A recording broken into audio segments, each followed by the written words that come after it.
Good morning. Good morning. आइए प्रभु के वचन को पढ़ें, सुने, मनन करें और व्यवहार लाएं।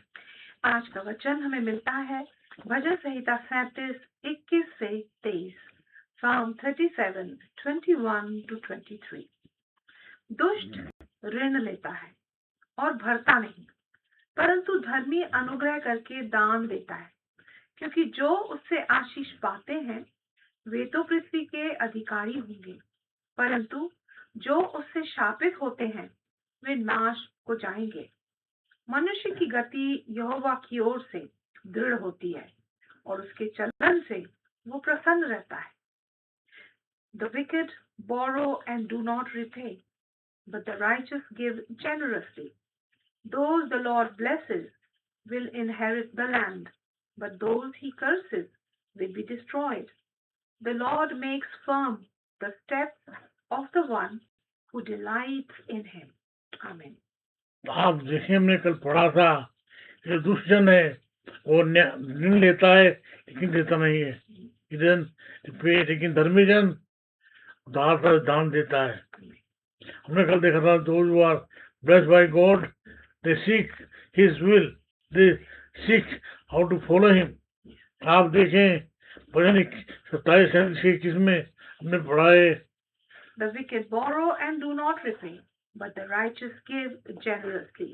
दुष्ट ऋण लेता है और भरता नहीं, परंतु धर्मी अनुग्रह करके दान देता है। आप देखें हमने पढ़ा था यूहन्ना 6:40 में, यूहन्ना 6:40, John chapter 6 verse 40. For my Father's will is that everyone who looks to the Son and believes in him shall have eternal life, and I will raise them up at the last day. आप देखें जो एक वादा है prophetic, आप देखें genesis chapter 17 verse 8 में क्या लिखा हुआ है। Genesis 17:8, उत्पत्ति 17वां अध्याय 8वां पद। The whole land of Canaan, where you now reside as a foreigner, I will give as an everlasting possession to you and your descendants after you, and I will be their God. अगर आप genesis 12 में पढ़ें तो वहाँ जो है Abraham की बुलाहट है, परमेश्वर ने उसे बुलाया और 3 चीज छोड़ने के लिए कहा, और जो है 7 प्रॉमिस है, तो तुझे आशीष दे उसे आशीष दूंगा, मैं तुझे भूमि दूंगा, नजर उठा और देख तेरी जो जनरेशन है वो होगी आकाश के तारों के समान और जो बालू के किरणों के समान। हम देखते हैं कोई उसे गिन नहीं सकता। आप देखें एक्स चैप्टर 28 में उसे 20 पद में यहाँ है पौलुस। प्रेरितों के काम 28 उसका 20वां पद। For this reason I have asked to see you and talk with you. It is because of the hope of Israel that I'm bound with this chain. Because of hope. आप देखें इसी किंगडम ऑफ गॉड के बारे में आगे 23 पद में कहता है। Acts chapter 28 verse 23. They arranged to meet Paul on a certain day and came in even larger numbers to the place where he was staying. He witnessed to them from morning till evening, explaining about the kingdom of God.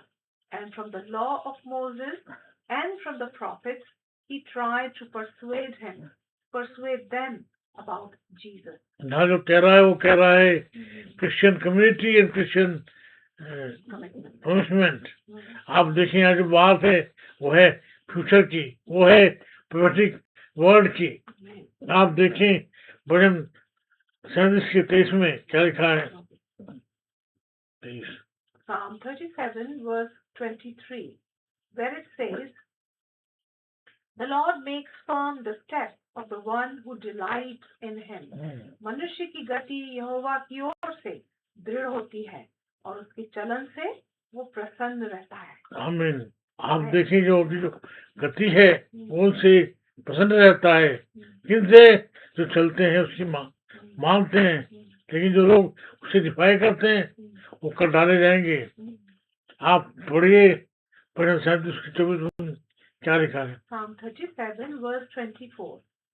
Though he may stumble, he will not fall, for the Lord upholds him with his hand. वो डगमगाएगा लेकिन उसे गिरेगा नहीं, क्योंकि हवा उसे संभालता है।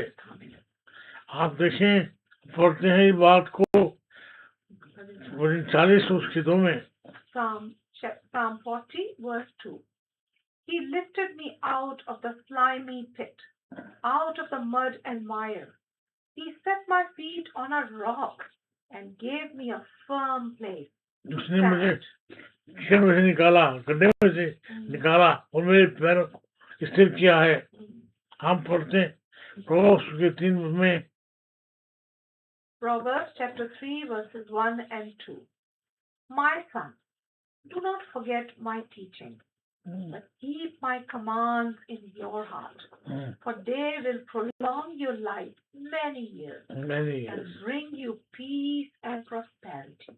आप देखिएगा, चाहते हैं लंबी आयु और पीस एंड प्रोस्पेरिटी, वो है परमेश्वर के साथ चलना, आज्ञा मानना।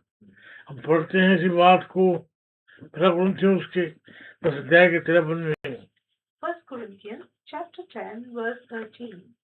No temptation has overtaken you except what is common to mankind, and God is faithful. He will not let you be tempted beyond what you can bear. But when you are tempted, He will also provide a way out so that you can endure it. आप देखिए, अगर आप फिसल भी जाएं, डगमगाए भी, तो परमेश्वर विश्वास योग्य है, परमेश्वर आपको गिरने नहीं देगा, निकास करेगा। हम पढ़ते सी बात को जूड उसके पहले अध्याय के 24-25 में। Jude verse 24 and 25.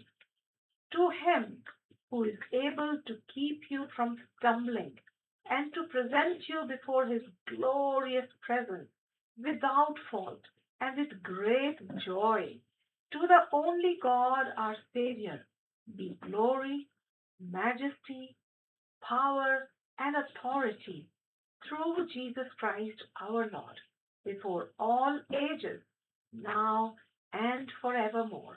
Amen. आप देखें, यह है विश्वास आशीष वचन। यहाँ जो यहूदा है वो कहता है परमेश्वर योग्य है।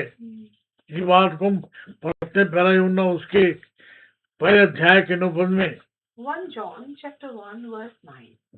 If we confess our sins, He is faithful and just and will forgive us our sins and purify us from all unrighteousness. आपको कौन याद आता है? आपको याद आता है पतरस ना, उन्हें 3 बार को इनकार किया, उसी को परमेश्वर ने 3 बार जो है फिर किया, क्षमा किया। हम पढ़ते हैं इस बात को यूहन्ना 1:9 में, विश्वास योग्य है, ही इज जस्ट एंड जस्टिफायर। मैंने आपको याद होगा, मैंने कहा था कि जो मसीह जीवन है वो क्रिएट की गेम के अनुसार नहीं है। छक्का, वह जीत गए।